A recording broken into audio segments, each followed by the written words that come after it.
सब लोग, welcome back to our channel. तो वी होप कि आप लोग हमारे ब्लॉग का बहुत ही बेसब्री से इंतजार कर रहे होंगे आपके इसी विश को पूरा करने के लिए। आज हम फिर निकल पड़े हैं। आज हम जा रहे हैं प्राचीन सूर्य मंदिर में, जो कि तीसरा सबसे प्राचीन सूर्य मंदिर है, सूर्य मंदिर मुदेरा। ये महसाना डिस्ट्रिक्ट में है, जो कि अहमदाबाद से लगभग 100 किलोमीटर दूर है। और मोटेरा एक जगह है जहाँ पर ये सूर्य मंदिर बनाया गया है। ये जगह इस तरह से है कि इस डिस्ट्रिक्ट की सबसे पहली सूर्य की किरण जो पड़ती है वो इस मंदिर में पड़ती है। तो हम लोग बहुत एक्साइटेड है इस जगह को देखने के लिए। बहुत सारे लोगों से हमने यहाँ की तारीफ सुनी है। हमें किसी ने स्पेशली कमेंट करके बोला था। शेखर साहब ने मुझे रिकमेंड किया था, मेरे एक अजीज मित्र हैं शेखर साहब, उन्होंने मुझे रिकमेंड किया था कि आप लोग जरूर यहाँ पर जाएं। और लास्ट वीक उन्होंने रिकमेंड किया था और इस वीक हम यहाँ पर आ गए बस आपके लिए सर, आपकी विश पूरा करने के लिए। तो आई होप आप लोगों को हमारा व्लॉग पसंद आएगा। Have a look please.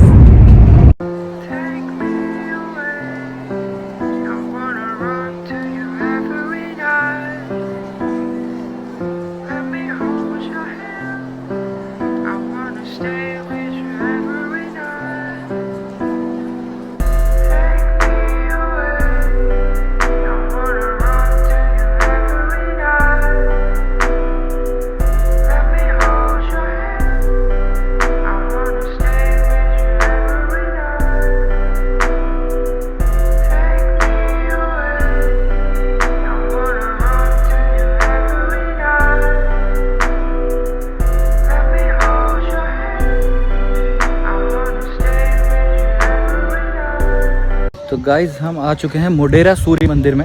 ये तीसरा सबसे प्राचीन मंदिर है सूर्य का। सबसे पहला है कोणार्क का सूर्य मंदिर, जहां हमें भी जाना है। दूसरा है मार्तेंडू, जो जम्मू में है। और ये तीसरा सबसे प्राचीन मंदिर है सूर्य का। इसके अलावा अगर मैं इस सूर्य मंदिर की बात करूं, ये सूर्य मंदिर बनाया था राजा भीमदेव ने, जो कि सोलंकी वंश के राजा थे। 1026 में बनाया था। और अभी भी इसकी कंडीशन इतनी अच्छी है। ये अभी इंडियन आर्कियोलॉजिकल विभाग के अंडर में आता है, वही इसका मेंटेनेंस कर रहे हैं। और उनकी सबसे अच्छी बात ये है कि यहाँ पर जो टिकट प्राइस है वो इंडियंस के लिए 25 रुपये है और फॉरेनर्स के लिए 300 रुपये पर पर्सन है। और जैसा कि मैंने बताया, भीमदेव राजा जो सोलंकी वंश के थे, वो एक सूर्यवंशी थे। वो सूर्य देवता को अपना कुल देव मानते थे और इसीलिए उन्होंने सूर्य देव के लिए ये मंदिर बनाया था 1026 में। पुष्पावती नदी के किनारे बना हुआ है। पुष्पावती नदी के किनारे बनाने का रीज़न भी यही था, सूर्य को अर्घ देने के लिए पास में नदी का होना बहुत ज़रूरी था।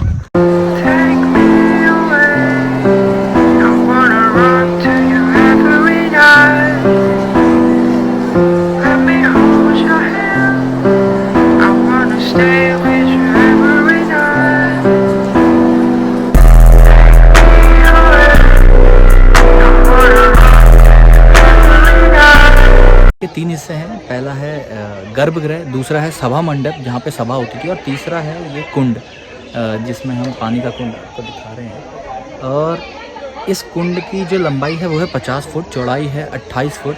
ये भारतीय धर्म के अनुसार और संस्कृति के अनुसार बनाया गया है। यहाँ पर 108 छोटे छोटे मंदिर हैं, जैसे कि आप देख सकते हैं। ये हमारे सारे देवी देवताओं के छोटे छोटे मंदिर बने हुए हैं। छोटे, कोई विष्णु का, गणेश जी का और शिव के, यहाँ पे छोटे छोटे मंदिर बने हुए हैं, जहाँ पर रोज़ सुबह जो भीमदेव थे और सूर्य देव को अर्घ देने के बाद वो इन सभी मंदिरों को अर्घ चढ़ाते थे।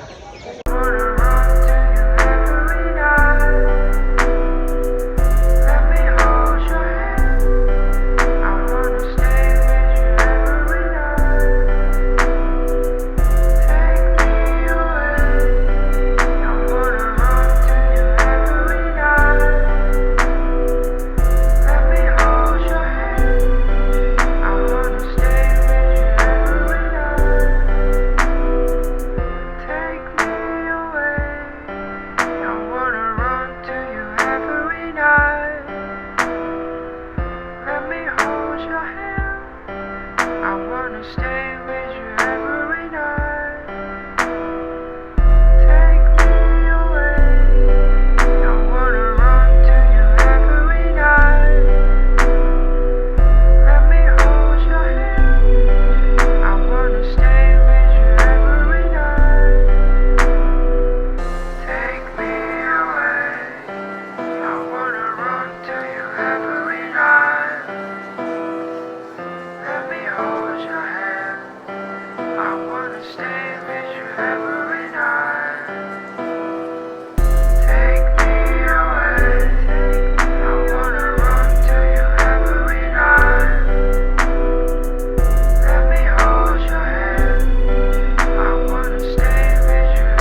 यही वो जगह है सूर्य मंदिर में जिसकी वजह से मंदिर अशुद्ध हो गया था, दूषित हो गया था, खंडित हो गया था और जिसकी वजह से उसकी पूजा नहीं की जाती।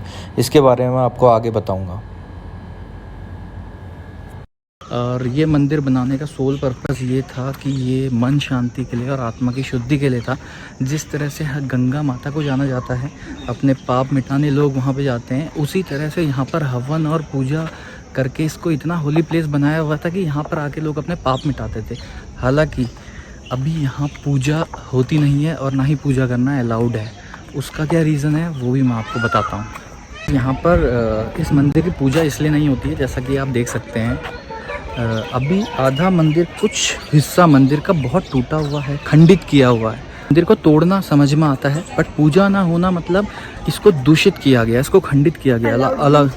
अलाउद्दीन खिलजी ने इसको दूषित किया था। अब तो खंडित और दूषित करने का मतलब ये है, तोड़ फोड़ अलग चीज़ है।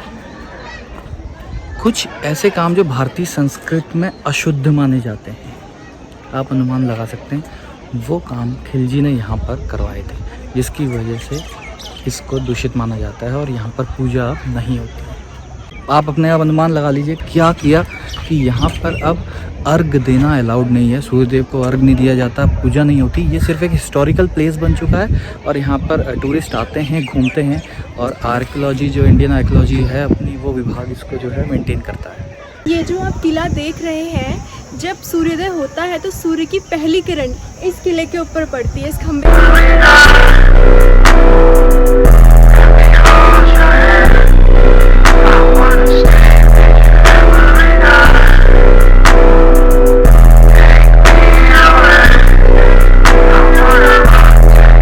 देख सकते हैं ये कुंड है और इसके जस्ट पीछे सामने है सभागृह। तो ऐसा बताते हैं कि ये सभागृह की जो परछाई है वो जब इस कुंड में गिरती थी सूर्योदय और सूर्यास्त के समय, बहुत ही सुंदर नज़ारा, वो बहुत ही सुंदर होता था, काफ़ी आकर्षण का केंद्र होती थी। किंतु जो भाई साहब थे हमारे खिलजी महाराज, उन्होंने कुछ ऐसा तोड़फोड़ करी है कि अब वो परछाई इसमें नहीं गिरती है। तो इसकी सुंदरता में थोड़ा विश्लेषण हो गया है।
बेसिकली ये मंदिर जो है, स्तंभ जो ये खंबे आपने देखे जिन पर ये मंदिर बना हुआ है, उनकी खूबसूरती के लिए फेमस है। और खूबसूरती सही मायने में देखें तो इसमें बने हुए जो चित्रण हैं, और वो चित्रण किस चीज़ के हैं, वो है महाभारत और रामायण के जो प्रसंग हैं और अप्सराएं हैं, उनकी खूबसूरती की वजह से ये काफ़ी फेमस है मंदिर। और जो अगर हम खंभों की बात करें तो ये खंभे कुछ इस प्रकार बने हैं कि नीचे से ऊपर से अगर आप देखें तो जैसे अभी आपने देखे गोलाकार शेप में है और नीचे से ये है ऑक्टागोनल शेप में। तो इसकी खास बात यह है कि इस मंदिर पर भूकंप का कोई प्रभाव नहीं पड़ता है। इतने बार यहाँ पर भूकंप आ चुका है, बस इस मंदिर का कोई नुकसान नहीं हुआ है। और ब्रह्म पुराण और स्कंद पुराण में भी इस मंदिर का जिक्र है, इसके बारे में बताया गया है। इसकी स्तुति कैसे करनी है उसके बारे में बताया गया। 108 मंदिरों के बारे में बताया गया यहाँ पर जो हैं, और इस बारे में भी बताया गया है ब्रह्म पुराण में कि किस तरह लोग अपने पापों को मिटाने के लिए यहाँ पर आते थे, शुद्धि करने के लिए यहाँ पर आते थे, आत्मा की शुद्धि करने यहाँ पर आते थे, जो सब कुछ ख़त्म हो चुका है।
तो हम दोनों ने आज सूर्य मंदिर देखा।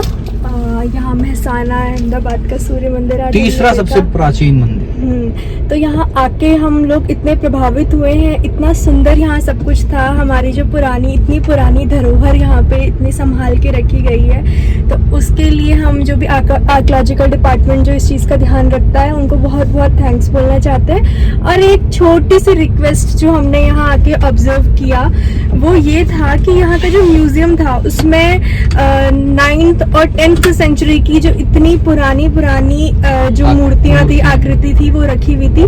तो वो सब बहुत ओपन थी, मतलब उसे कोई भी आके टच कर सकता है। तो इतनी पुरानी हमारी धरोहर है, ये आगे हमारी आने वाली पीढ़ियां इन सब चीजों को देखने वाली हैं, तो इसकी सेफ्टी बहुत जरूरी है। तो हम रिक्वेस्ट करेंगे कि इसको शीशे में जैसे म्यूजियम में प्रॉपरली, हाँ, जैसे प्रॉपरली ये बंद रहती है, क्लोज सेफ रहती है, तो इनको वैसा ही रखा जाए, ताकि ये हमारे जो आगे आने वाली जो भी जनरेशन है वो भी ये चीजें देख पाए।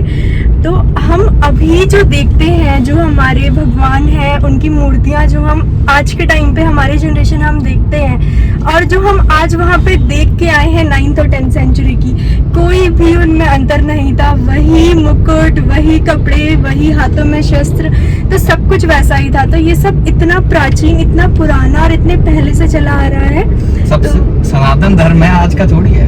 तो ये सब चीजें देख के हमें बहुत अच्छा लगा, और अब तो मैं और ज्यादा एक्साइटेड हूँ जो सबसे पुराना, सबसे प्राचीन कोणार्क का जो वहाँ का सूर्य मंदिर है, उसे देखने के लिए अब तो मैं और ज्यादा एक्साइटेड हूँ। तो जरूर हम वहाँ पे कभी विजिट करेंगे, भगवान जी ने हमें बोला आने के लिए। तो फिलहाल हमने यहाँ हम थे तो ये देखा, और बहुत बहुत हमें अच्छा लगा। तो अगर आप भी यहाँ के नियर बाय प्लेस में हैं तो जरूर यहाँ पे आके विजिट करिए, बहुत सुंदर जगह है। अब आपको मिलेंगे एक नए ब्लॉग के साथ, नए दिन। आज तक का सफर यहीं तक था। See you, bye bye. Bye bye.